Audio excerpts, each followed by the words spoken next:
ଆପଣଙ୍କୁ ପରିଚୟ ବିଭୂତି ଭୂଷଣ ପଣ୍ଡା।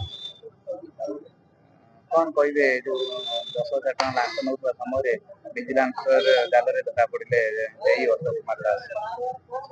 ଦେଖନ୍ତୁ, ଏ ଘଟଣା ବାସୁଦେବପୁର ପାଇଁ କିଛି ନୂଆ ଘଟଣା ନୁହେଁ। ଯଦି ଆମେ ବିଗତ ବର୍ଷର ଯଦି ଟ୍ରାକ୍ ରେକର୍ଡକୁ ବାହାର କରିବା, ଏଇଭଳି ବହୁତ ଅଫିସର ମାନେ ବାସୁଦେବପୁର ରେଡ୍ ହେବାର ଅନେକ ନଜିର ମାନେ ରହିଛି।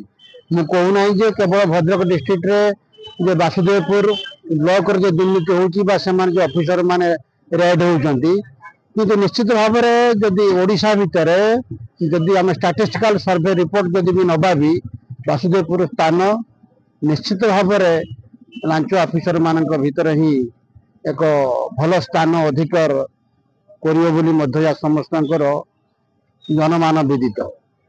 ତଥାପି ମଧ୍ୟ ବି ଏବଂ ଏଠାରେ ଏପରି ଏକ ପରିସ୍ଥିତିରେ ଯେଉଁ ଅଫିସର ଜଣକ ରେଡ୍ ହେଲେ, ସେ ଜଣେ ସିମ୍ପଲ ଜଣେ ଜୁନିୟର ଇଞ୍ଜିନିୟର, କିନ୍ତୁ ତାଙ୍କ ଉପରକୁ କେତେ ଅଫିସର ଅଛନ୍ତି। ଏଟା ମାର ଭଣ୍ଡାରିଆ ମାର ଭଳି ତେଣୁ ଗୋଟେ ରେଡ୍ ହେଇଗଲା, ଲୋକମାନଙ୍କୁ ଦେଖେଇ ଦିଆଗଲା। ଏଥିରେ କିଛି ଭିଜିଲାନ୍ସର ବି କିଛି ବିଶେଷ କିଛି ଗୋଟେ କାରିବାର ପଣିଆକୁ ମଧ୍ୟ ବି ସାଧୁବାଦ ବି ଦେଇଗଲା ଭଳିଆ ଲକ୍ଷ୍ୟ କରାଯାଉ ନାହିଁ। କାରଣ ବହୁତ ବଡ଼ ବଡ଼ ଅଫିସର ମାନେ ଅଛନ୍ତି, ବଡ଼ ବଡ଼ ମାଛ ମାନେ ଅଛନ୍ତି। ଆରେ ତାଙ୍କୁ ଧରିକି ନା କର। ତଥାପି ସବୁ ପରେ ବି ବାସୁଦେବପୁର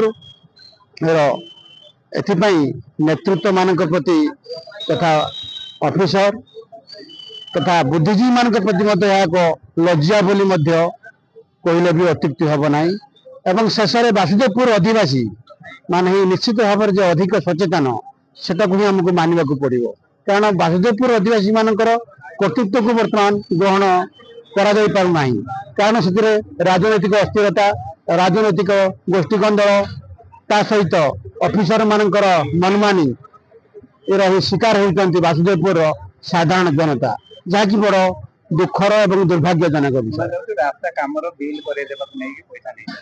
ହଁ, ସେଇ ତ ଆଉ ପଇସାଟା ଆଉ କଣ ଆଉ ଜଣେ ସତ୍ୟର କାମ ପାଇଁ ତ ଜଣେ କେବେ ନେଇପାରିବନି। ସେ ରାସ୍ତା କାମର ବିଲ୍ ହଉ ବା ଯାହା ବି ହଉ, କିନ୍ତୁ ଏଇ ବାସୁଦେବପୁର ଅନେକ ଆହୁରି ଅଫିସର ମାନଙ୍କ ବିରୋଧରେ ବି ଆହୁରି ବି କିଛି କାର୍ଯ୍ୟାନୁଷ୍ଠାନ ଯଦି ହୁଅନ୍ତା, ତା ମଧ୍ୟ ଲୋକମାନେ ମଧ୍ୟ ବି ଆଗ୍ରହ ସହକାରେ ଅପେକ୍ଷା କରି ରହିଛନ୍ତି, ଯୋଉଟା କି ସେଇଟା ହିଁ ହବାଟା ସହଜ ନୁହେଁ। ବୋଧହୁଏ ଭିଜିଲାନ୍ସ ସେମାନଙ୍କ ପାଖକୁ ପହଞ୍ଚିବାଟା କେତେ ଦୂର ସମ୍ଭବ ତା ମଧ୍ୟ ସମୟ କହିବ।